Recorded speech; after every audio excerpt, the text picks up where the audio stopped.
Tohle je LearnCheck Online. Díky, že posloucháte.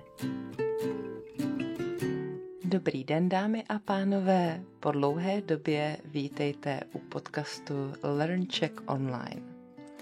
Všechno se to tak nějak sešlo dohromady, hodně práce, k tomu situace na Ukrajině a já jsem nevěděla, jestli mám pokračovat v obyčejných tématech, nebo bych měla dělat něco jiného, ale bohužel už je to v životě tak, že jednomu člověku nebo na jednom místě na světě se může stát něco hrozného, ale život ostatních jde dál. A proto jsem se rozhodla pokračovat v té práci, kterou jsem začala předtím, a proto také mé podcasty teď budou pokračovat v tématech, která vám můžou pomoct připravit se na zkoušku z češtiny pro cizince na úrovni B1 nebo B2. A proto také dnes budu mluvit o ještě dalších podtématech, která jsou podle mě spojená s tématem cestování.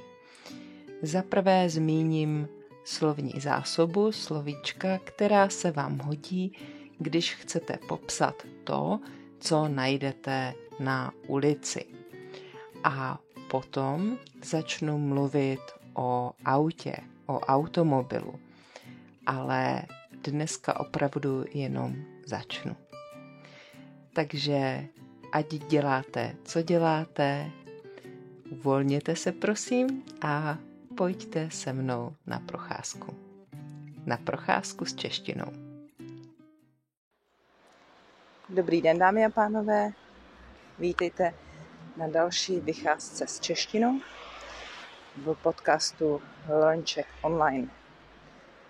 Dneska není příliš krásné počasí. Prší celý den, od rána prší. Sice neprší silně, neleje jako z konve, ale tak slabě, ale vytrvale prší. No a já jsem tady zase jednou se svým psem.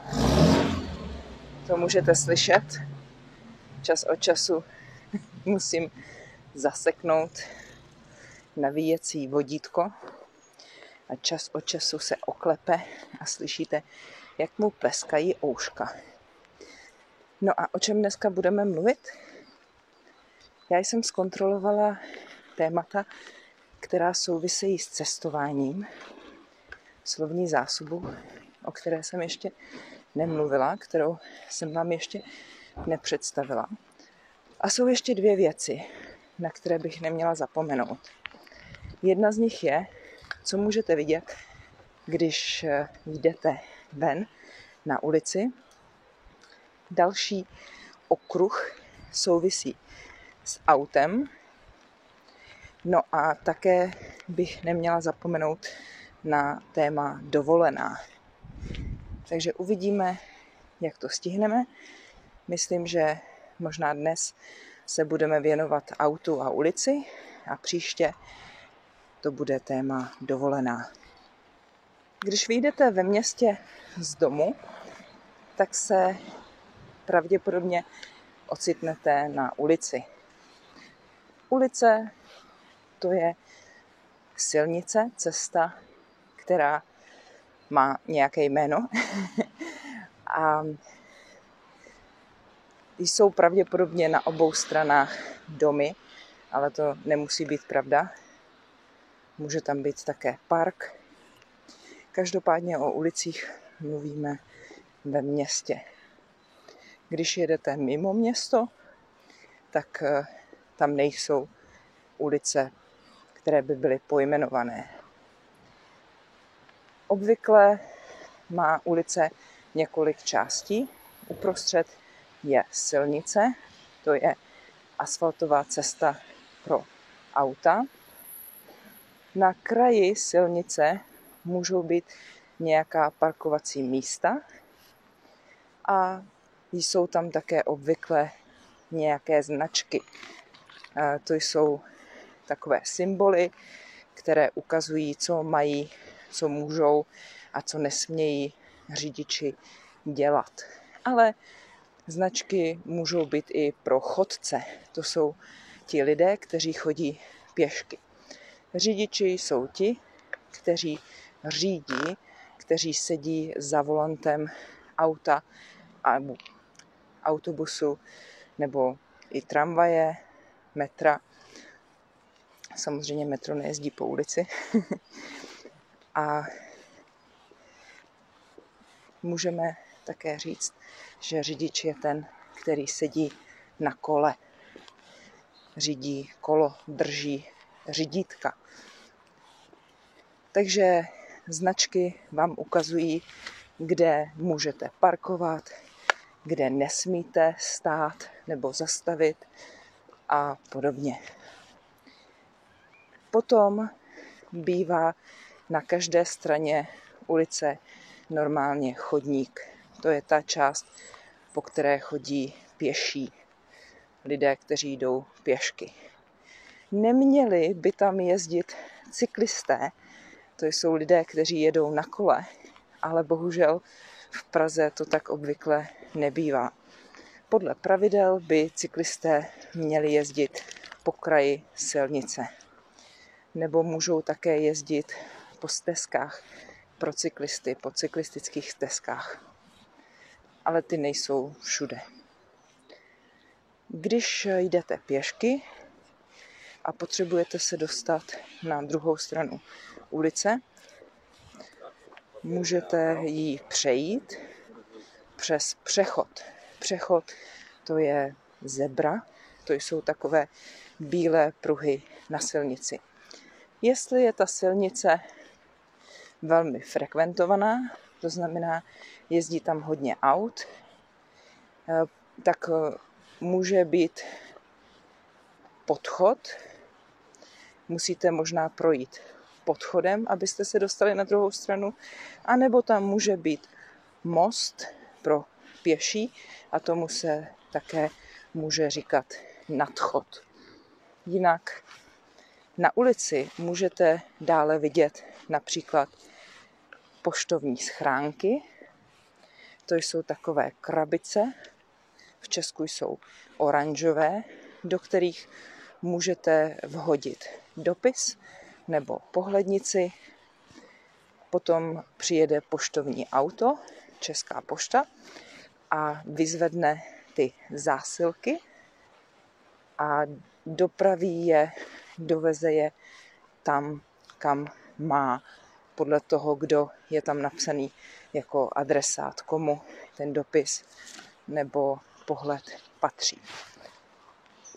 Co ještě můžete vidět na ulici? Také tam můžete vidět lampy anebo nějaké jiné sloupy, na kterých můžou být dráty, kabely s elektřinou, ale to možná není tolik ve městech, nebo záleží jak kde, protože někde je elektřina vedená v zemi. No a když už mluvím o zemi, tak se může stát, že tam může být také díra na ulici, ať už nějaká malinká, nebo tam může být velká díra, když tam dělají výkopové práce, například tam mění potrubí plynu, vody nebo opravují elektřinu. Takže to také můžete najít na ulici. Když jdete někam, třeba na návštěvu, a někdo vám dává instrukce, jak se k němu máte dostat, tak vám může říct, že musíte jít rovně, přímo za nosem, nebo musíte zahnout doleva nebo doprava, nebo se občas musíte vrátit, musíte jít zpátky. No a když se sejdou dvě ulice nebo dvě silnice, tak tomu říkáme křižovatka, když se ty dvě silnice kříží. No, může to být i více ulic, nebo se nemusí úplně křížit, ale to je zkrátka křižovatka. A v současné době najdete v Česku také hodně kruhových objezdů nebo kruháků, tam, kde dříve byly křižovatky, protože prý je bezpečnější, když lidé jezdí po kruhovém objezdu, než když museli jeden druhému dávat přednost na křižovatce. Jo, ještě jsem zapomněla ještě další slovíčko spojené s městem a ulicemi je náměstí. To je taková velká plocha, obvykle v centru města, nebo to kdysi bylo centrum města, a kde můžete najít nějaké důležité budovy, úřady, jako například radnici, to je hlavní, to je místo, kde jsou úředníci, kde pracují ti, kteří se starají o město, kteří ho spravují jako manažeři města. No, pojďme se teď bavit o autě. Když chcete jezdit autem jako řidič, chcete sedět za volantem, chcete auto řídit, tak v České republice musíte mít řidičský průkaz, neboli řidičák. Abyste dostali řidičák, musíte projít kurzem v autoškole a musíte složit zkoušky. Musíte znát pravidla silničního provozu, musíte znát značky u silnice, a musíte ale také vědět, co kde v autě je, například motor, nebo kam dolívat olej a podobně. Já nejsem moc velká řidička, neřídím, sice mám řidičský průkaz, ale protože žiju v Praze, tak nemám auto, protože v Praze je problém najít parkovací místo a také je lepší jezdit městskou hromadnou dopravou. Nemusím se potom starat, kde auto nechat a tak. Takže musíte také vědět o tom, co se kde v autě nachází. No a musíte ukázat inspektorovi policejnímu, že prakticky umíte auto ovládat. To znamená, že je také zkouška praktická z jízdy. No, řidičský průkaz potom můžete také ztratit, když budete porušovat pravidla silničního provozu, když uděláte příliš mnoho chyb, například budete jezdit rychleji tam, kde máte jezdit pomalu, nebo budete parkovat na špatných místech, nebo budete mít nějakou autonehodu, tak se vám budou sčítat body, takové jako trestné body, jako mínusové body. A já mám pocit, že opravdu to vám neřeknu, to byste si museli vyhledat, jak jsem řekla, nejsem v tom zběhlá.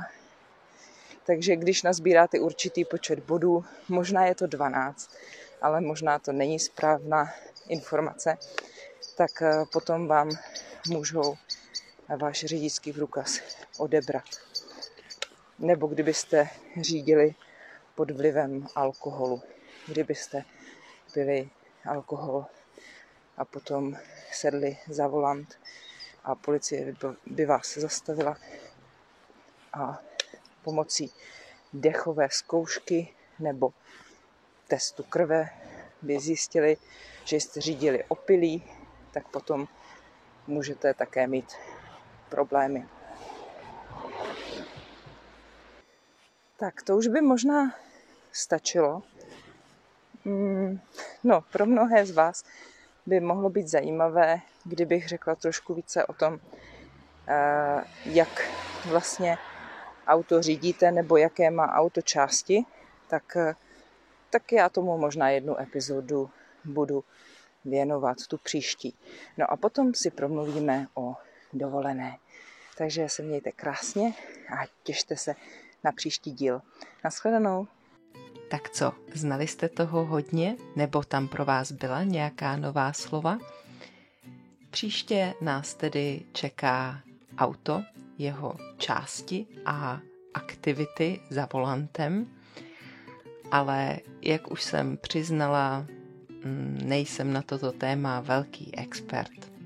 Jestli se vám moje podcasty líbí, můžete mě podpořit, můžete si něco koupit na stránkách www.janaslav.cz anebo mi můžete poslat něco přes PayPal.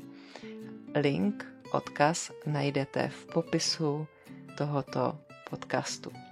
Budu vám za to vděčná, stejně tak, jako jsem vděčná všem, kteří už mě nějakým způsobem podpořili. Moc vám děkuju.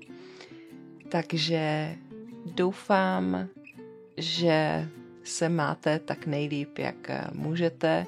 Přeju vám hodně štěstí, hodně úspěchů a užívejte si to, co v životě je krásné. A jestli máte právě teď těžký život, tak vydržte, buďte silní, držím vám pěsti. Naschledanou.